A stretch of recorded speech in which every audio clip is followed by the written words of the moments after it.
Bom, pessoal, boa noite, então. Vamos dar início à nossa reunião no programa de treinamento do TRR.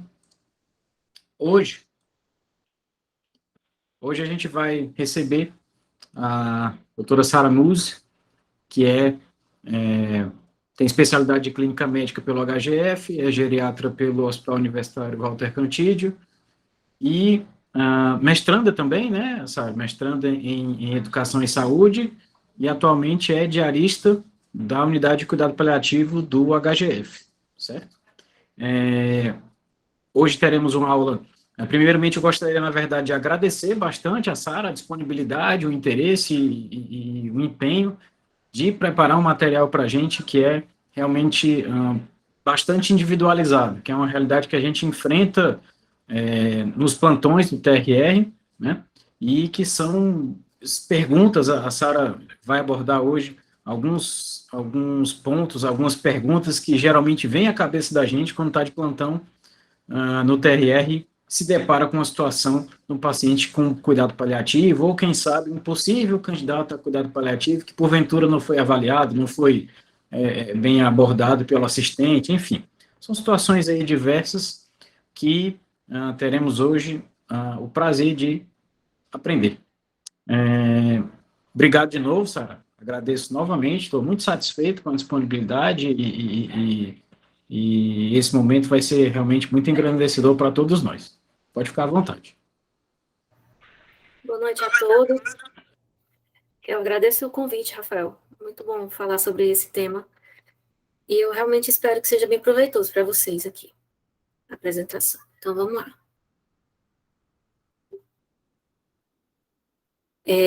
A apresentação é sobre cuidados paliativos em situações de emergência. Então, vou começar com um clássico aqui. A família é difícil, entre aspas, né? E não aceita paliação. Eu entubo? Eu recebo essa mensagem mais do que eu gostaria, certo? Então, vamos começar por ela. Como é o caso clínico aqui? Um homem de 42 anos, casado, 4 filhos, tem CA de cólon com metástases ósseas e pulmonares, está muito dispneico, com dor intensa. A família pede para entubar se precisar, pois ele é guerreiro e acredita em milagres. Eu queria fazer uma pequena enquete aqui com vocês. O que vocês fariam nessa situação, tá? Se vocês pudessem botar aí no chat, eu agradeceria.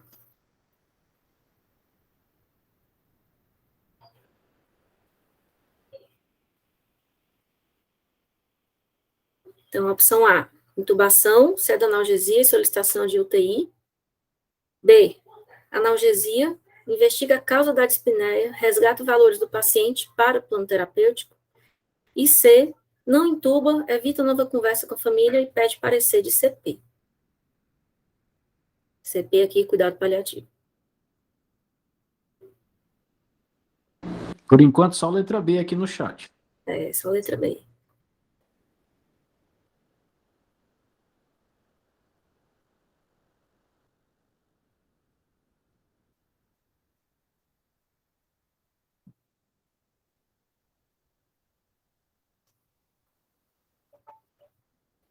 Temos 5 respostas.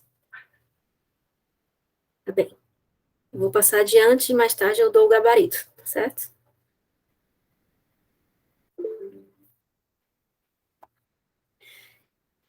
Então, vamos lá falar um pouco aqui de bioética e de código de ética médica, tá certo? Em 2006, o CFM lançou essa resolução. É permitido ao médico limitar ou suspender procedimentos e tratamentos que prolonguem a vida do doente em fase terminal, de enfermidade grave e incurável, respeitada a vontade da pessoa ou de seu representante legal.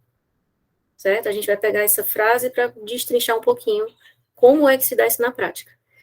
E eu já pego aqui o gancho para dizer que a ortotanásia, que é a morte no tempo certo, com conforto, claro, daquele paciente que está com a doença em fase terminal, enfermidade grave e incurável, você deixá-lo morrer de forma mais natural possível, com conforto, é a única opção ética e legal no Brasil.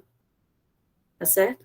eutanásia é crime e é antiético, e distanásia, que é você prolongar um processo de morte que é inevitável, é também antiético e ilegal, é até crime de constrangimento ilegal no Brasil. Certo? Então, como é que eu aplico esse conceito, né, essa resolução do CFM para a minha realidade? Então, eu tenho que ter a minha opinião médica, tenho que ouvir os valores e os objetivos do paciente e da família para construir um plano terapêutico. Tá certo? É isso que aquela resolução está falando para a gente. Então, nos próximos slides eu vou abordar como ter uma opinião médica e como resgatar os valores e objetivos da paciente e da família. Tá certo? Então, como é que eu tenho uma opinião médica? Gente, tem que conhecer o diagnóstico, os tratamentos possíveis e o prognóstico da doença. Tá? Tendo isso, tendo conhecimento sobre isso, você consegue refletir o que é que seria proporcional diante dos possíveis desfechos. Então, para esse paciente do caso, eu teria como dar alta para ele, fazer uma quimioterapia, fazer uma cirurgia, fazer alguma coisa que mudasse a história natural da doença dele, ou realmente é um paciente que está em fim de vida e ele vai falecer aqui no hospital, eu tenho que focar no controle de sintomas.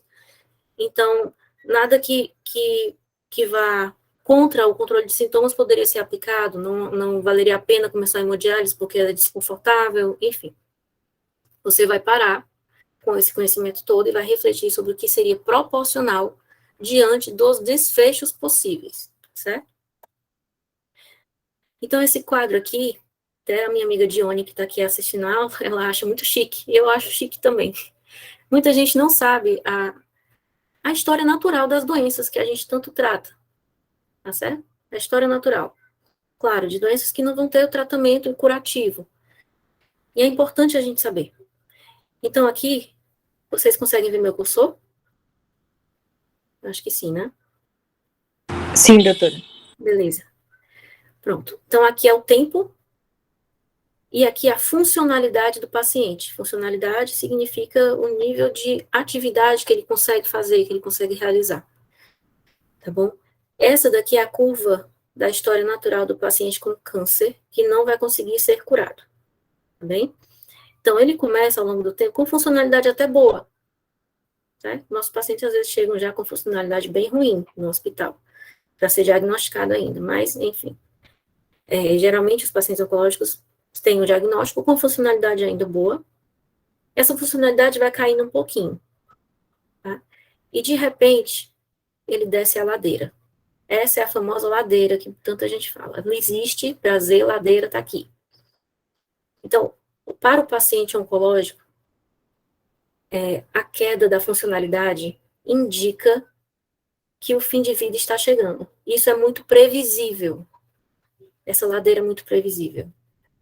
Então, se você tem um paciente que ele está piorando funcionalmente, está mais acamado, mais comatoso, está comendo menos, com os membros edemaciados, faz uma disfunção orgânica aqui, outra acolá, disfunção hematológica, disfunção imunológica, ele realmente está na ladeira. O fim de vida dele está próximo, independente do que você faça. Nas disfunções orgânicas, tá, assim, de um sistema, supondo aqui DPLC, ICC, uma DRC também, o paciente vem perdendo a funcionalidade ao longo do tempo devagarinho.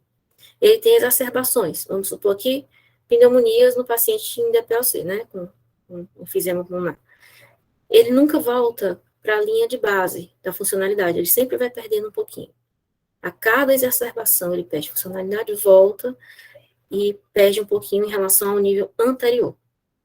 Até que quando ele já está com funcionalidade muito comprometida, provavelmente já acamado, andando muito pouquinho, ele tem uma nova intercorrência, essa é a última intercorrência dele e ele falece. Essa é a curva natural.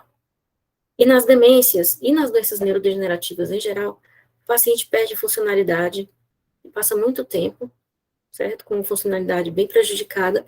Tem várias intercorrências, pequenas intercorrências, uma infecção aqui ultraocular, uma TVP, é um outro evento cardiovascular, cerebrovascular, enfim. E acaba falecendo já bem debilitado da sua funcionalidade.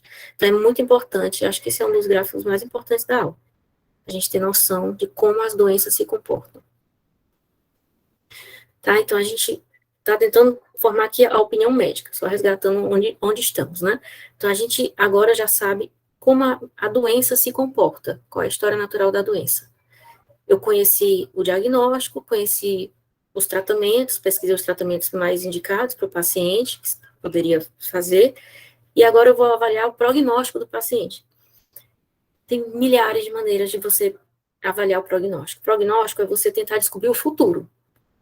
Então, não é uma ciência exatamente exata, mas não é uma ciência exata.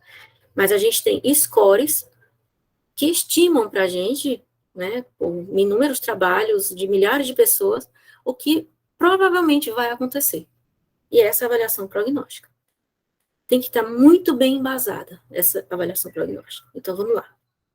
Uma das maneiras mais fáceis de você avaliar o prognóstico, de uma forma de triagem mesmo, para você pensar, poxa, esse paciente precisa de uma abordagem diferenciada, uma abordagem de cuidado paliativo, é você se fazer a pergunta surpresa. Como é essa pergunta surpresa? Bem simples. Você ficaria surpreso se esse paciente falecesse nos próximos 6 meses? Tem livro que bota também nos próximos 12 meses? Se a sua resposta for não, eu não ficaria surpreso, provavelmente esse paciente tem critérios de terminalidade na sua doença, específicos para a sua doença. Parece extremamente subjetivo, mas é uma pergunta já validada para várias e várias línguas, inclusive em português, e que tem uma correlação absurda com os scores específicos das doenças. Para que serve? Repito, para a gente fazer uma triagem, para saber se esse paciente precisa realmente de uma abordagem diferenciada. É você receber 2 pacientes na UTI com pneumonia. Um é um paciente de 50 anos, saudável, que está com uma PAC grave, foi entubado, está lá na UTI. Outra coisa é você receber aquele DPOC, né, aquele paciente de 50 anos com DPOC, usuário de O2 domiciliar, que está fazendo a 3ª pneumonia, né, em menos de 6 meses, e está entubado também indo para a sua UTI. É diferente um do outro. É para isso que serve essa pergunta. Tá bem? O outro critério que tem é o critério de deterioração clínica progressiva. Aqui, isso, na verdade, é uma lista de critérios de perda de funcionalidade, de internamentos frequentes, não programados, albumina sempre menor do que 2,5. Tem uma lista que eu não vou entrar aqui em detalhes, porque é bem extenso. Existe o SPICT. O SPICT traz um checklist sobre as falências orgânicas. Ele vai citando os critérios de terminalidade, e entendam critérios de terminalidade como sobrevida estimada em 6 meses, não é que o paciente vai morrer no dia seguinte, tá certo? Esse termo às vezes é mal entendido. Então, ele faz também uma triagem sobre critérios de terminalidade em falências orgânicas, aí vai ICC, DPOC, DRC, doenças neurodegenerativas e câncer avançado. Tá bem? E o PPI serve para os cânceres, em específico. O PPI, gente, ele é incrível. Ele prevê aquela ladeira, aquela descida da ladeira. E você tem uma precisão de dias, certo? E aí dá para montar um plano terapêutico adaptado para aquele paciente com o tempo que ainda provavelmente resta. Além dessas, né, que são mais gerais, temos as ferramentas de prognóstico específicas para as doenças. Então, hemorragia subaracnoide. A gente às vezes foca muito no Fischer, que é a extensão da hemorragia, mas o Hunt-Hess, que é basicamente o nível de consciência na admissão, é o que vai dar o prognóstico na hemorragia subaracnoide. Na doença crítica crônica, que são os pacientes da UCP, né, da Unidade de Cuidados Prolongados, que estão traqueostomizados, né, ventilação mecânica prolongada, várias infecções, LPPs, várias intercorrências durante o internamento, esses são os críticos crônicos. Existe um score específico para eles, que é o Provent, bem simples de aplicar, leva em consideração idade, plaqueta, droga vasoativa e hemodiálise, isso no 21º dia da ventilação mecânica. Na cirrose hepática, a gente tem o CLIC-C, ACLF, a gente tem que ter cuidado com cirrose hepática, com os pacientes que ainda têm possibilidade de transplante, que aí você reverteria, né, esse quadro, pode ainda ter muitos sintomas, precisa da abordagem paliativa, mas as limitações ficam mais delicadas e individualizadas. E existem inúmeros critérios específicos de prognóstico, é só procurar. Tá bem? Então, conhecemos aí o diagnóstico, os tratamentos, os prognósticos, né, o provável prognóstico do paciente, Tendo tudo isso, a gente vai tentar encaixar ele em alguma fase de adoecimento. Então, temos esse gráfico aqui da OMS, tá certo? Esse daqui é o tempo, e esse daqui é proporcionalidade. Então, vamos lá. Antigamente, eu acho que, né, os médicos mais antigos, eles aprenderam que você faz de tudo para curar o paciente. Não deu certo, você joga ele por cima de um muro invisível, ele vira paliativo. E esse paliativo significa que não tem mais o que fazer. Em algum momento, isso foi a verdade. Esse gráfico aqui é um gráfico melhorado sobre essas fases do adoecimento. Então, vamos lá. Eu tenho um paciente que recebe o diagnóstico de uma doença que não pode ser curada, e que vai progredir, tá certo? Então, aqui é o início, né? E essa daqui é a proporção de cuidado paliativo para a proporção de tratamento modificador de doença. Então, no diagnóstico, eu vou usar um pouquinho de cuidado paliativo. O que é o cuidado paliativo aqui no começo? Comunicação. É você esclarecer o paciente sobre a sua doença, sobre o prognóstico, claro, se ele desejar falar sobre isso, sobre os tratamentos, compartilhar decisões, compartilhar plano terapêutico de fato. E controlar sintomas, né, que forem aparecendo. Ao longo do tempo, essa proporção vai se invertendo. E o tratamento paliativo, que é esse aqui de baixo, né, essa área todinha aqui de baixo, ele passa a ser predominante. Aí chegou esse termo, né, que eu vou já explicar mais adiante. Então, a proporção dele vai ser maior do que a proporção de tratamento modificador de doença. De repente, chega aqui esse pontinho, que é o início da terminalidade. É quando tem aqueles critérios que eu acabei de falar, de terminalidade na doença, que são os últimos 6 meses de vida estimado. Tá bem? Esse aqui é o início da terminalidade. Depois o paciente chega nesse pontinho aqui que eu vou explicar como é que a gente determina, né? Como é que a gente consegue delimitar como chegou, quando chegou. Tenta, pelo menos. Então, esse daqui é o início da fase final. End of life care, que é muito falado na literatura. Tá? São os últimos dias de vida do paciente. Aí depois ele entra no processo ativo de morte, você vê que aqui são os cuidados paliativos ditos exclusivos, tá? Processo ativo de morte. E depois tem a atenção ao luto. Então, o paciente morre e não termina o nosso trabalho. A gente tem que ter atenção ao luto, ter preocupação de como ficou essa família. No HGF não temos ainda ambulatório de luto. É uma tentativa aí, então uma tentativa de implementar. Mas ainda não temos. Então, como é que a gente trabalha esse luto antes da pessoa morrer? A gente trabalha esse luto favorecendo despedidas, favorecendo resolução de pendências, cuidando dos familiares para que eles não adoeçam também junto com o paciente, um sofrimento psicológico, espiritual, físico, enfim. Então, esse luto a gente hoje está trabalhando antes, né? Ele é para ser trabalhado antes também, mas depois também, que a gente ainda não consegue. Então, aqui são as fases do adoecimento e a noção de conduta, tá bom? Então, cuidados paliativos, vocês viram desde o diagnóstico, e desde o diagnóstico envolve uma comunicação empática com controle de sintomas, pesando o risco-benefício de cada conduta para uma decisão compartilhada, lembrando que só existe decisão compartilhada com informação, então o paciente tem que estar ciente do que está acontecendo para tomar uma decisão em cima disso. Existe o termo terminalidade, a fase terminalidade, que é a sobrevida média de 6 meses. Aqui, o detalhe é que tem alto risco de distonásia, que é você prolongar um processo de morte inevitável. Então, o paciente que tem critério de terminalidade, ele precisa que o plano terapêutico dele seja reavaliado frequentemente, às vezes de 3 em 3 dias, às vezes de semana em semana, para evitar que ele entre no ciclo de distonásia. Existe a fase final de vida, que são os últimos dias. Como é que eu defino que a fase final de vida chegou? A causa imediata da morte está instalada. Eu vou dar o exemplo da falência vascular do paciente dialítico crônico, porque é bem marcante. O paciente dialítico crônico, anúrico, não tem mais onde colocar acesso. Falência vascular, né, dita pela cirurgia vascular, realmente não tem mais como. Então, a causa imediata da morte está instalada, a insuficiência renal, e não tem mais como a gente reverter. Outra forma, né, é um paciente com uma bactéria pan-resistente, inclusive a torgena, a gente teve recentemente lá na UCP, e que está com infecção de corrente sanguínea, provavelmente com endocardite devido a esta bactéria, e não tem como a gente tratar. Então, a causa imediata da morte está instalada, certo? É assim que se define isso. Esses últimos dias, quantos dias são? Aí vai de cada um para cada um. Podem ser 2 dias, podem ser 60, como já aconteceu.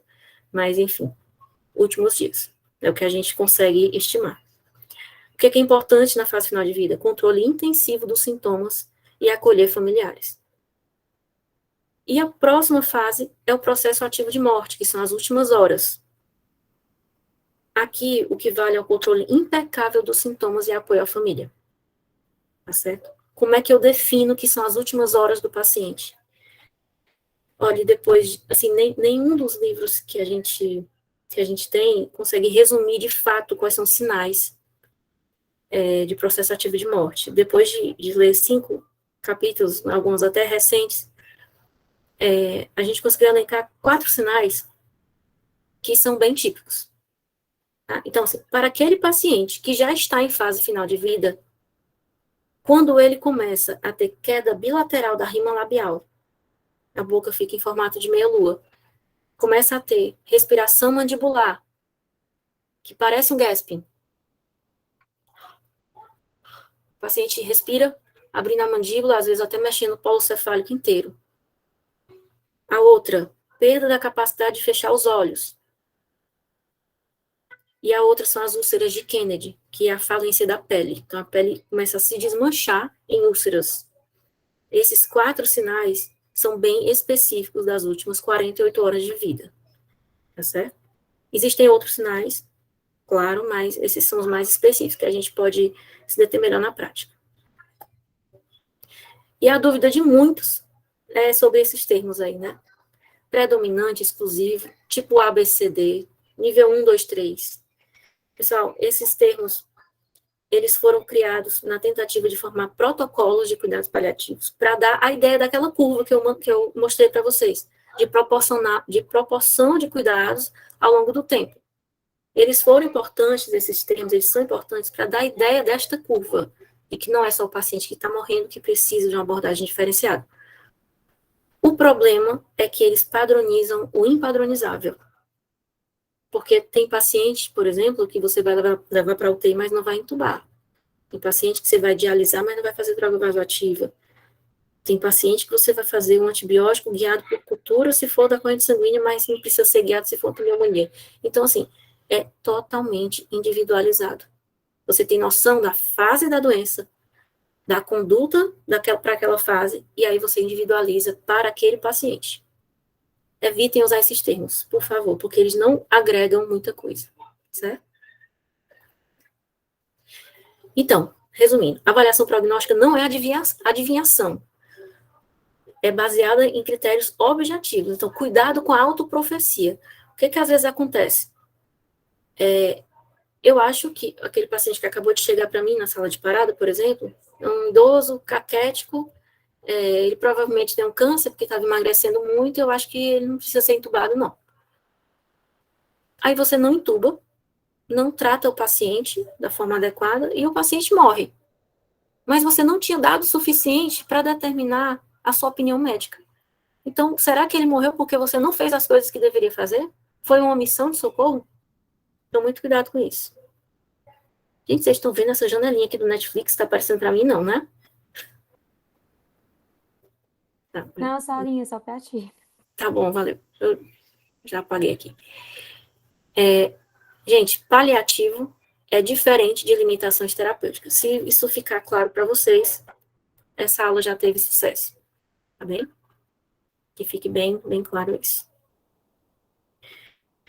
É sempre importante também, né, quando você for pensar no seu plano de cuidados, investigar a etiologia dos sintomas e dos sinais que o paciente está apresentando. Então, esse paciente do caso estava com faces de dor intensa e dispneia.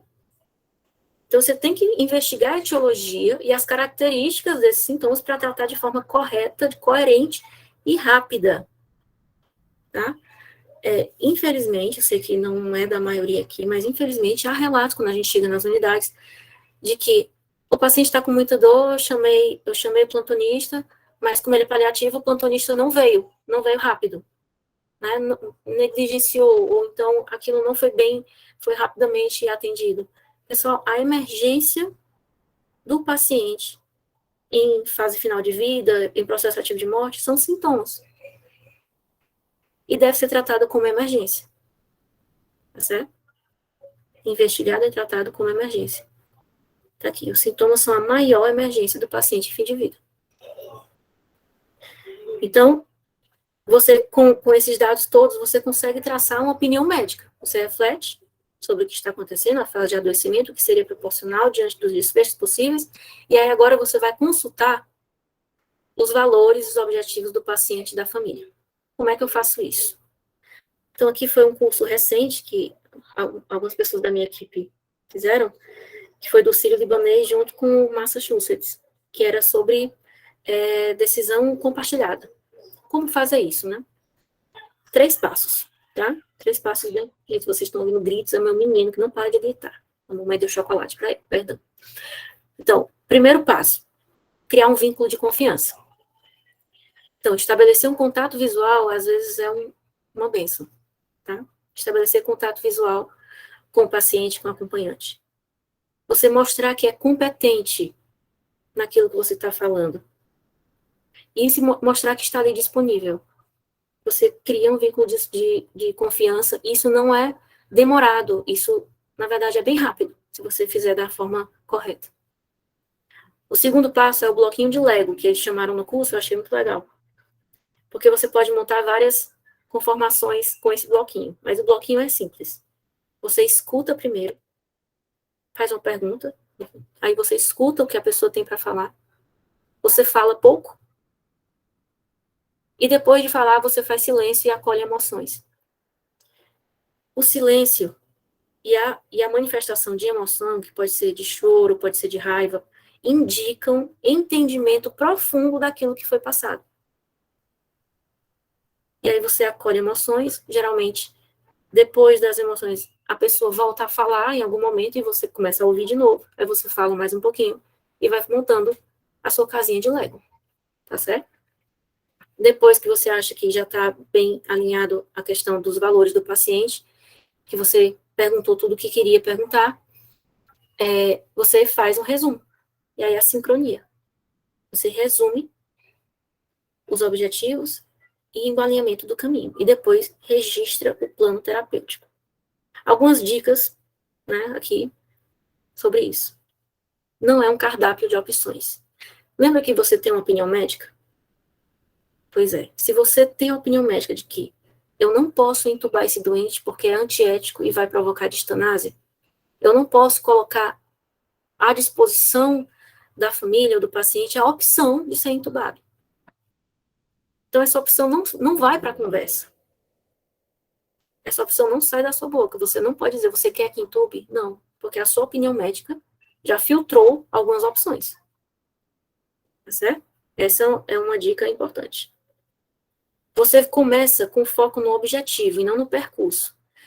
No curso do Sírio-Libanês, eles também fizeram a metáfora do avião. Quando você compra uma passagem, quando você entra no avião, você só quer saber do objetivo, de onde você vai chegar. Você não precisa necessariamente saber a que altitude vai, a que velocidade o avião vai, que caminho o piloto vai pegar, você não precisa nisso. Se preocupar com isso.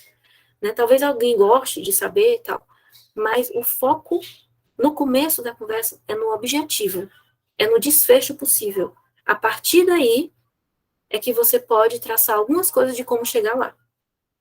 Tá certo? E a outra dica é escutar mais do que falar, sempre. Se você está falando demais, como eu estou agora, numa conversa, né, de compartilhar decisões, alguma coisa está errada.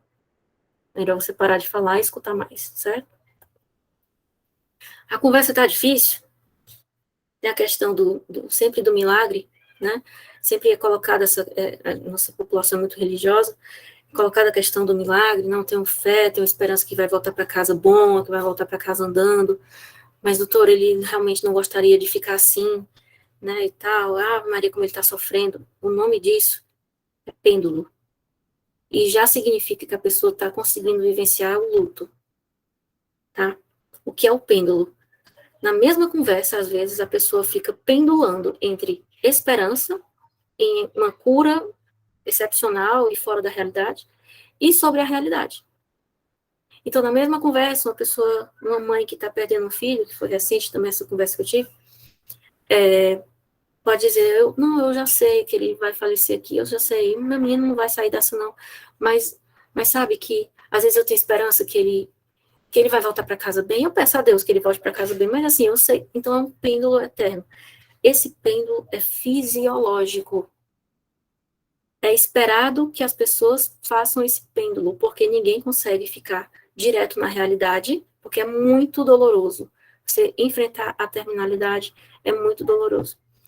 E a esperança, ficar também só na esperança, como às vezes acontece, também é patológico. E nunca entrar em contato com a realidade. Qual é a nossa missão numa conversa dessa difícil? É aproximar a esperança e a realidade. E aí possibilitar definir um plano terapêutico.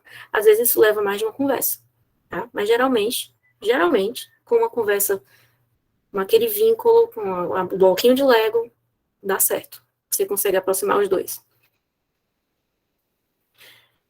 E eu falei tudo isso, eu deixei o conceito para agora, porque o conceito, vocês vão ver que é tudo isso que eu falei, o conceito de cuidado paliativo, tá? São os cuidados holísticos, ativos, de pessoas de todas as idades, com sofrimentos intensos devido a uma doença grave. Especialmente daqueles próximos ao fim da vida. O objetivo é melhorar a qualidade de vida do paciente, familiares e cuidadores. Tá? Optei por deixar esse objetivo, esse slide depois, porque ele parece muito vago quando eu coloco no começo. Tá bem? Então, veja, cuidado paliativo é um tipo de abordagem. Na verdade, o substantivo que definiria cuidado paliativo é uma abordagem, é um tipo de abordagem. Tá certo? Nada no cuidado paliativo é exclusivo do cuidado paliativo. Você vê que você pode fazer cuidado paliativo, uma abordagem de cuidado paliativo, na sua prática, na diária. Certo? Então, quando é que eu tenho que pedir parecer da equipe de cuidados paliativos? Na interconsulta. Sintomas refratários. A ideia de suspender, quando o plano terapêutico envolve suspender ventilação mecânica invasiva ou hemodiálise, por quê? Porque podem vir a surgir sintomas refratários. Tá? Outra situação conflituosa, que realmente a conversa é bem complicada, que precisa de uma equipe especializada no bloquinho de Lego, para fazer um castelão. Tá? O outro, sofrimento existencial intenso do paciente ou familiar. Hoje teve um caso no paciente que a gente falou que estava grave e a familiar disse que ia se matar, se a paciente. Então, assim, é uma abordagem mais delicada, né? mais progressiva, então tem que ter calma. Vale a pena pedir parecer da equipe. E também dúvidas sobre o plano terapêutico mais adequado, sobre a proporcionalidade diante dos desfechos, né? Pode ser que a pessoa não tenha expertise para fazer tudo isso que eu estou falando, e aí vale sim pedir a opinião do especialista. Portanto, gente, não é preciso aval do cuidado paliativo para tomar decisões ou comunicar notícias difíceis.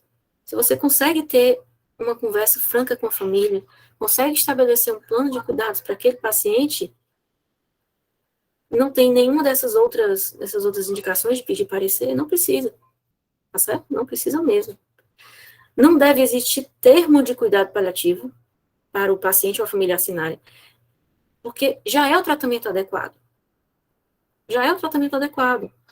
E você já acordou com ele. O cuidado paliativo tem que ser respeitando a vontade do familiar ou do representante legal.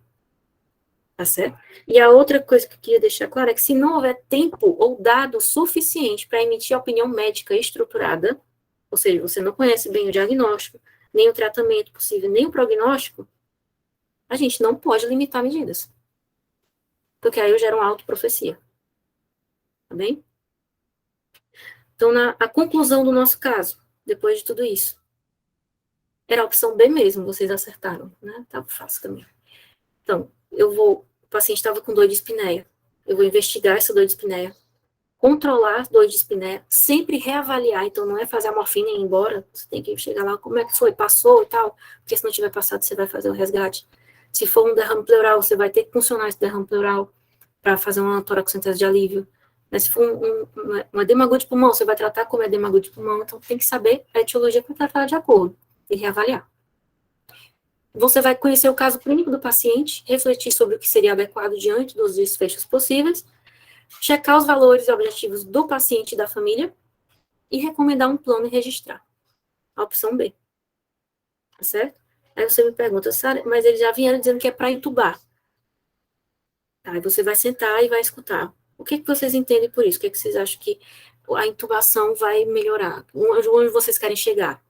Né, com a intubação. Você vai ouvir o que a família tem a dizer e sempre lembrem do bloquinho de leve. Escutar muito, falar pouco, silêncio, acolher emoções. Escutar muito, falar pouco. E isso vai dando certo. Tá bem? Era isso que eu tinha para dizer para vocês. Fico aberta aqui para alguma dúvida que tiver.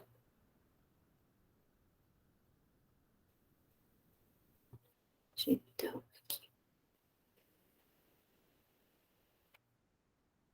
Sara, muito obrigado.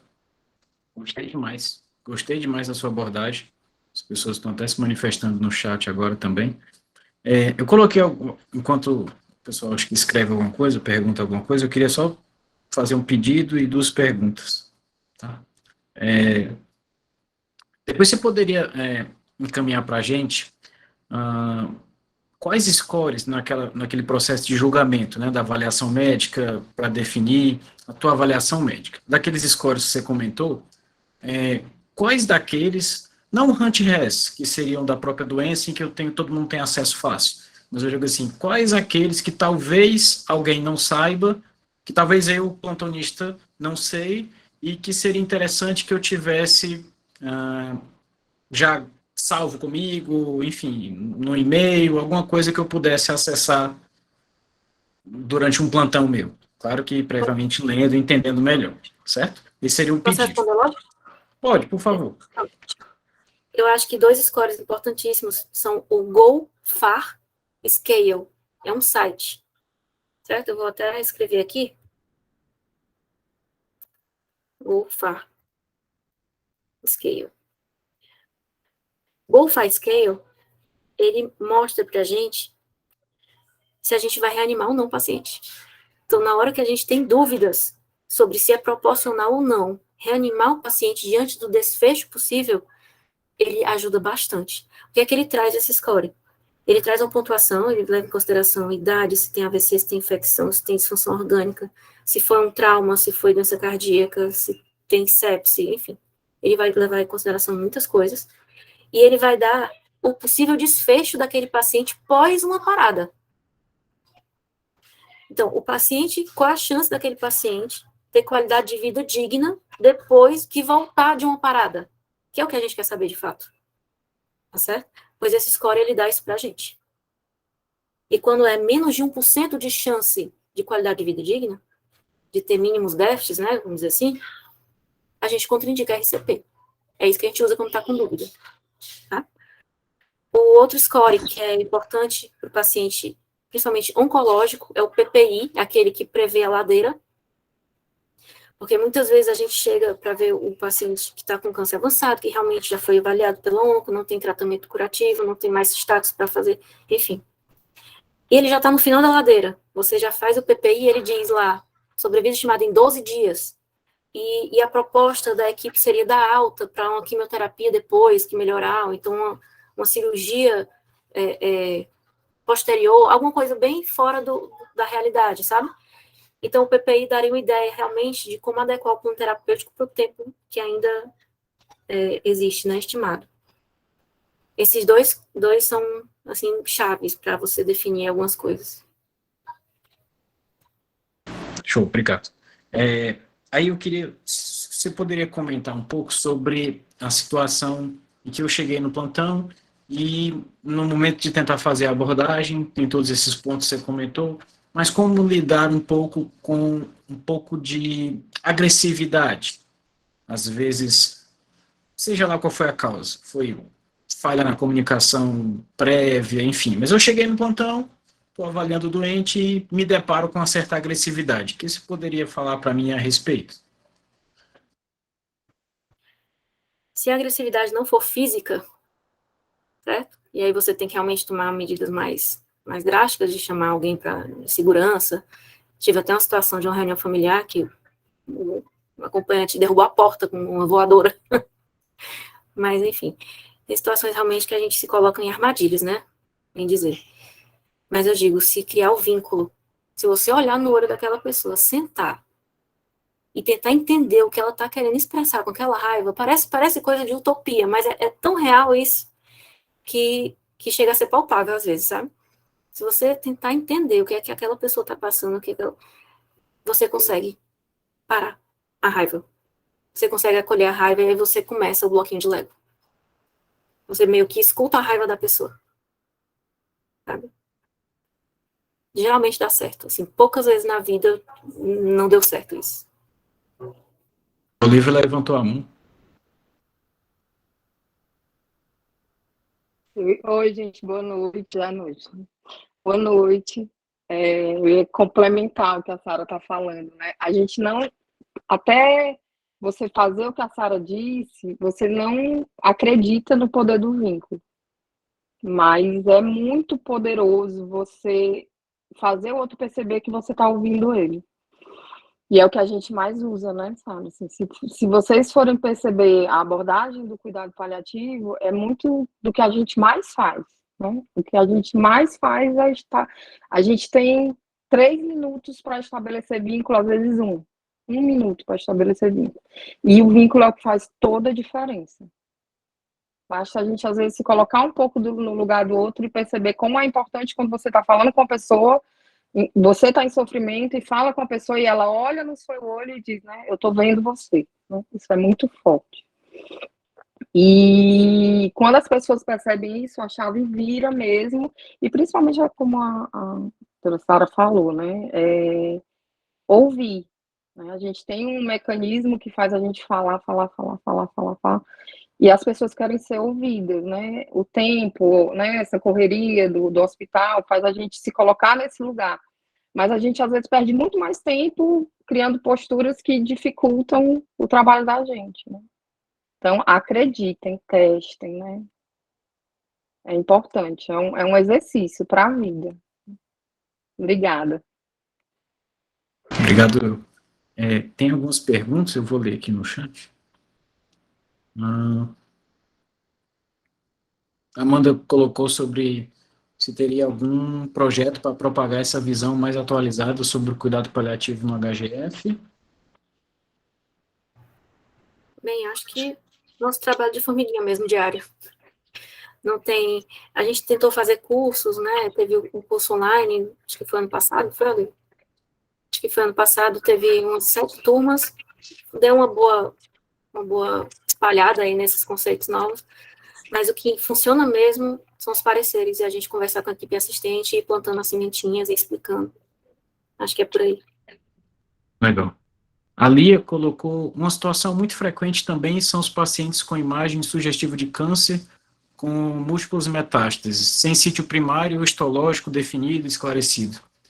Um paciente desse que interna com complicação e sem condições de fazer a biópsia. Fico em dúvida em quanto deve ser perseguido esse diagnóstico histológico. É muito frequente isso, né? Impressionante como é frequente essa realidade. A gente recebe paciente já nesse estágio. Eu sempre me faço essa pergunta, né? Tem outra possibilidade diagnóstica para esse paciente que não seja um câncer avançado, sem possibilidade de tratamento? Se tem, se pode ser uma tuberculose disseminada, se pode ser um linfoma, sei lá, que vá, mesmo com o prognóstico ruim, que a gente bota muito essa questão do linfoma, mas o prognóstico também não é essas coisas todas, né? Se for, aí você vai atrás de fazer a biópsia mesmo, tá? Mas se não for, não, que é um câncer gástrico, não é um câncer de cabeça de pâncreas, sem sombra de dúvidas, com metástase hepática, metástase pulmonar, já tem derrame cavitário, enfim. Aí esse paciente, a gente não vai submeter a um tratamento, a um diagnóstico que não vai mudar em nada a minha conduta, porque eu já não tenho propostas de tratamento modificador de doença para ele. Então, a biópsia pode ser mais um sofrimento. Então, a família entende isso muito bem, e às vezes a família entende isso melhor do que a própria equipe assistente.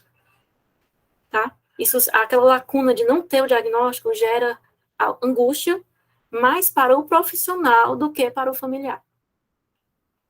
Essa, pelo menos, é a realidade que a gente tem encontrado nesses últimos 4 anos.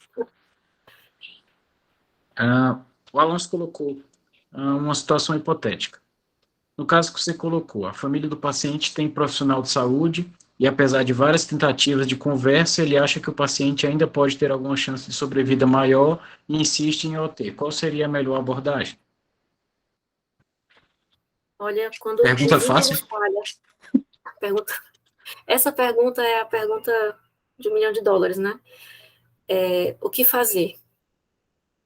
A não ser eu te disser que, se você esgotar suas alternativas, entubar e mandar esse paciente para UTI, não é o fim do mundo, sabe? Ele pode morrer bem, mesmo com isso tudo. Então, quantas pessoas morrem entubadas, né? Mas você tem que tentar esgotar o seu arsenal de comunicação, tá certo? Para fazer o que você acha correto do plano terapêutico. Se você eu não vou entubar esse paciente de jeito nenhum, é melhor que você passe para outro profissional que consiga criar um vínculo, ou então que aceite, que considere que realmente a conduta da família seja mais adequada. Mas, olha, essa situação é de exceção mesmo, essa situação. Eu acho que eu tive umas 2 vezes lá na UCP, esses anos, né, uma situação parecida com essa, que a gente esgotou, e, assim, quem estava adoecido era o familiar. Na maioria das vezes, o que acontece é isso. O adoecido é o familiar. Às vezes mais adoecido que o paciente, do ponto de vista psíquico, do ponto de vista espiritual. E aí merece uma abordagem multiprofissional, sabe? A gente não consegue sozinho, não. A gente médico não dá conta não do recado.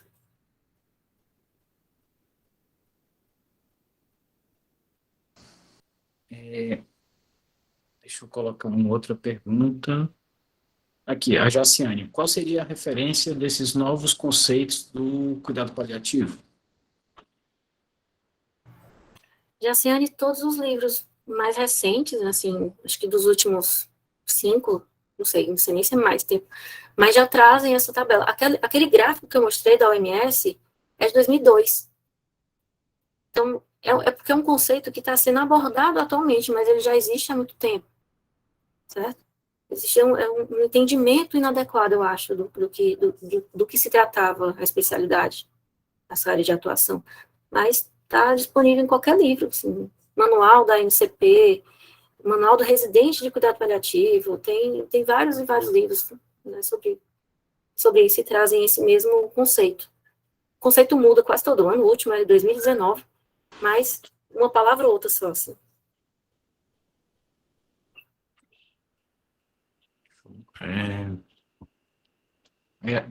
A Alane colocou aqui que estavam... questão do simpósio, né? Que vocês estavam preparando um simpósio para outubro, mas devido ao período eleitoral não vai ser possível fazer e vão avaliar um outro momento. A Olivia ainda está com a mão levantada ou foi só... era só que não tinha baixado, tá bom. Alguém mais teria uma pergunta? Eu tenho, peraí, lembrei de uma pergunta.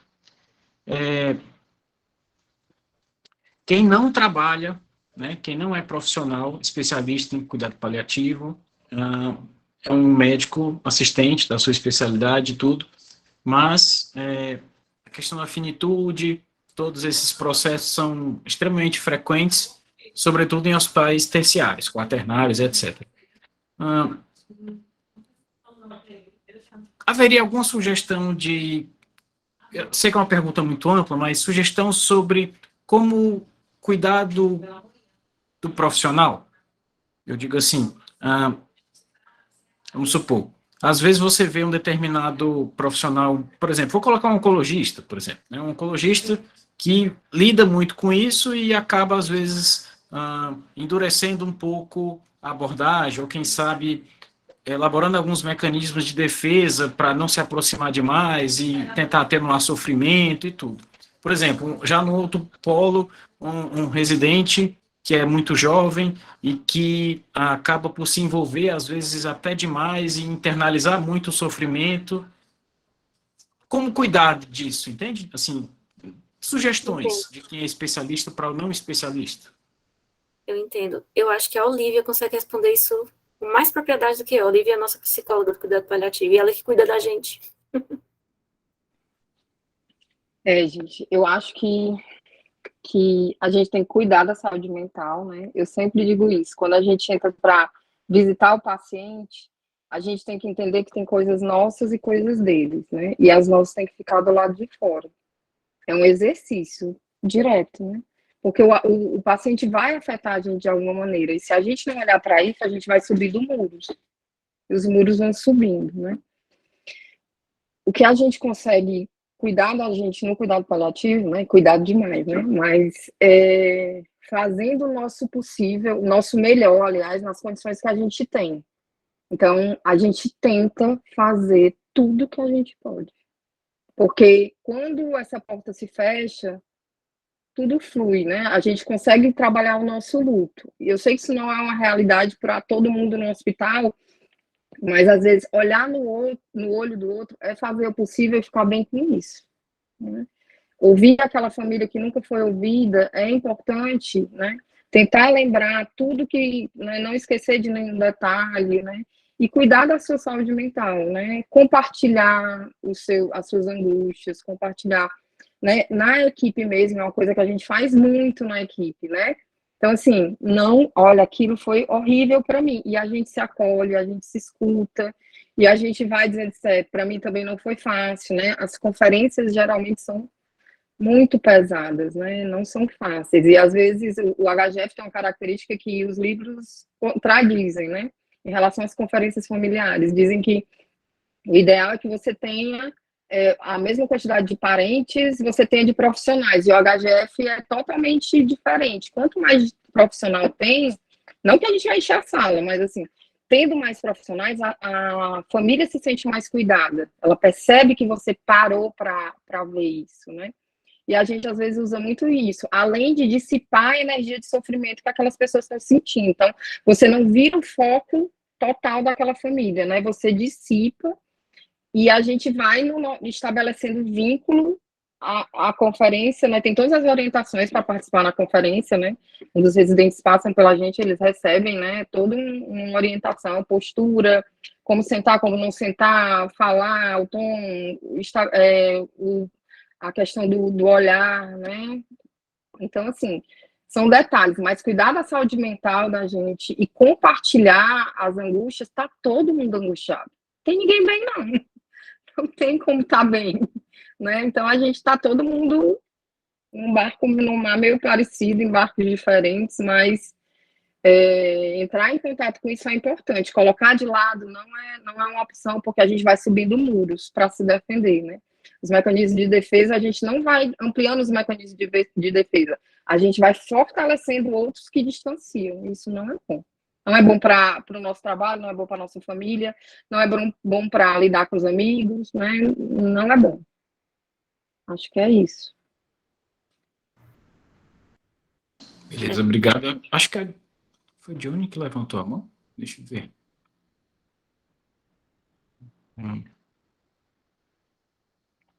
Não estou vendo mais a Johnny. Acho que ela caiu. Ah, não, tá aqui, levantou a mão, pode Estou falar. eu aqui.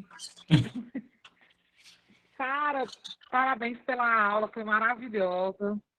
E, assim, complementar com relação ao chat, né, das perguntas, assim, que tem muito, a pergunta de Alonso, que eu vi aqui, né, que era em situação hipotética, família que tem profissional da saúde. Aqui na HGF não tem, né, essas questões, mas em hospitais particulares, tem muito aquela questão do médico assistente, que a família, você está de plantão, na emergência, e tem um médico assistente que chega, que a família pede opinião, né? Quer que ele esteja lá presente na tomada de decisão.